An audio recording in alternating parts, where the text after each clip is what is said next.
Finding the right doctor is just one part of the puzzle. A lot of times we see diagnosis going wrong, patients wanting a second opinion, and treatment taking longer than expected because of disease complications. Why is that so? Well, it is difficult to come up with an accurate prognosis if the patient can't recount their past medical conditions. So what if there was a health locker of sorts containing all of the patient's past medical tests, lab reports, details of previous conditions, their diagnosis, etc. And this health locker were to be linked to a randomly generated 14-digit unique health ID, similar to other unique identifiers like Aadhaar. With each visit to the doctor, the patient would just have to provide their health ID for the doctor to access their past medical history. This is what the government aims to do with its recently launched Ayushman Bharat Digital Mission. There are some other details we need to look into. One can get a health ID by self-registering on the ABDM portal. They can also request for the creation of a health ID at a participating medical health facility.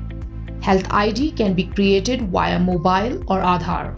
Beneficiaries will also have to sign into a health information exchange and consent manager. These consent managers will be mobile apps that will enable the sharing of personal health records with doctors. Here's how this will work. You go to a doctor and they ask for your past medical records. They will raise a request for accessing your personal health records, which you will have to approve through the Consent Manager app. In the future, there will likely be multiple such Consent Manager apps for beneficiaries to choose from. So it will be very similar to how UPI works, or the upcoming account aggregator framework for financial services. The ABDM is expected to be a major boon for India's health tech startups. From telemedicine to online pharmacies to startups that are developing health lockers, the India online health tech market is vast. According to a media report, India has 5,295 health tech startups. Of these, 133 e-health startups have raised funding. Market is expected to expand at a CAGR of 39.6% between 2020 and 2025 to $10.6 billion. Telemedicine, which includes startups like Practo, Amfine, Doctree, DocPrime, and Call Health, has the highest potential and may reach $5.4 billion by 2025. The probability of electronic medical records through health IDs will provide a major fillip to startups. Telemedicine startups offer online doctor consultations.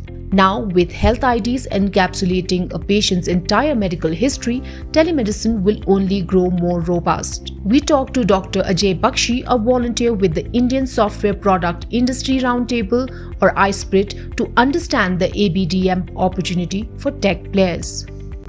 ABDM is basically saying that the entire population of India, 1.3 billion people, will have their own unique health ID and a way to track their health records across different times and different locations.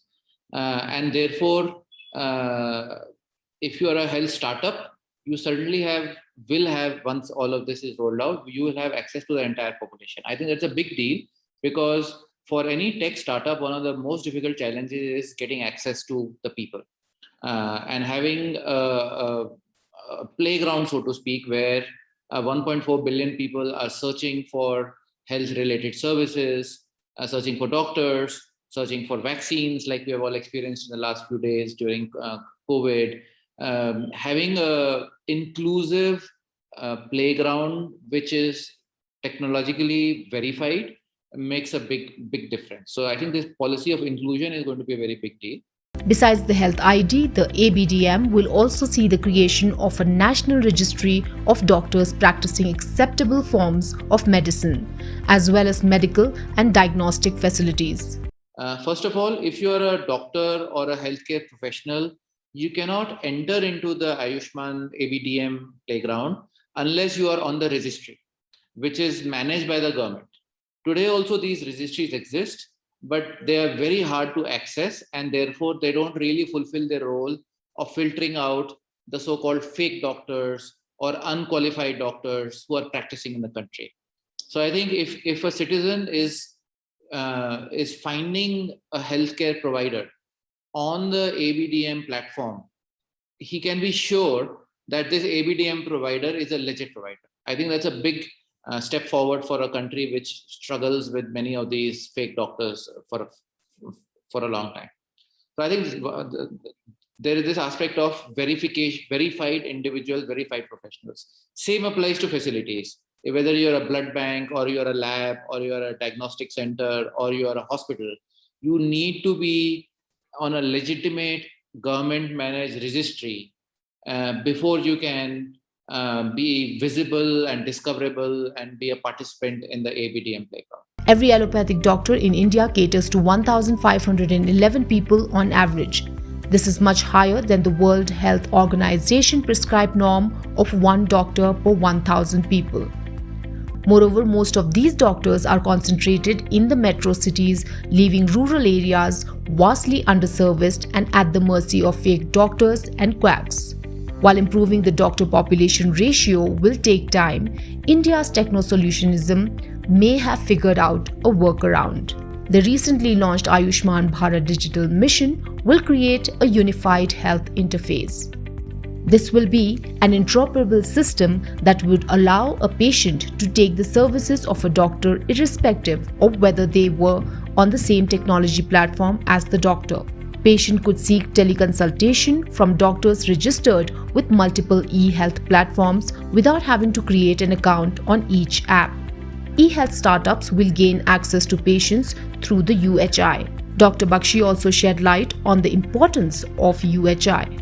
There is a use case of telemedicine, and that's what UHI is about, Unified Health Interface, which will enable any citizen in India to discover any doctor in India, set up an appointment, have a teleconsultation, share his or her records in a seamless manner, and do all of this essentially free of cost other than the service fee charged by the doctor.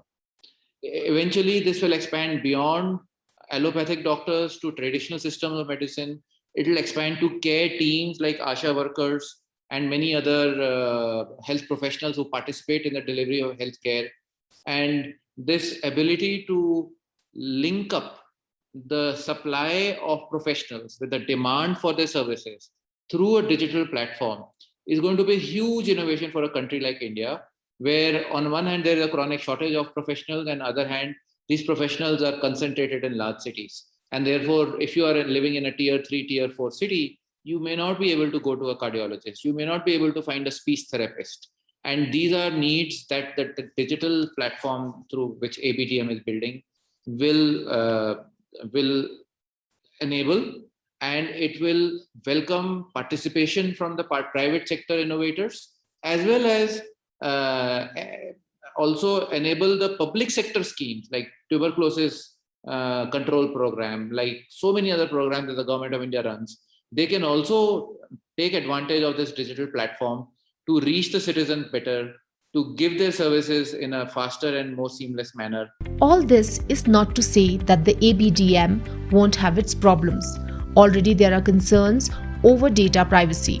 While the government has maintained that the creation of a health ID is voluntary, reports indicate that many COVID-19 vaccine beneficiaries have already been given a health ID without them even knowing about it. Some state governments also feel that the creation of a separate health ID is not necessary, suggesting that personal health records can instead be linked to Aadhaar numbers. However, a health ID covering one's entire medical history sounds like a good idea for improved treatment and preventive healthcare. The ABDM will have to build on this solid premise. If you like this video, share it and subscribe to Business Standard. For more news, views and insights, log on to www.business-standard.com. Do also follow us on YouTube, Twitter, Facebook, Instagram, Telegram and LinkedIn.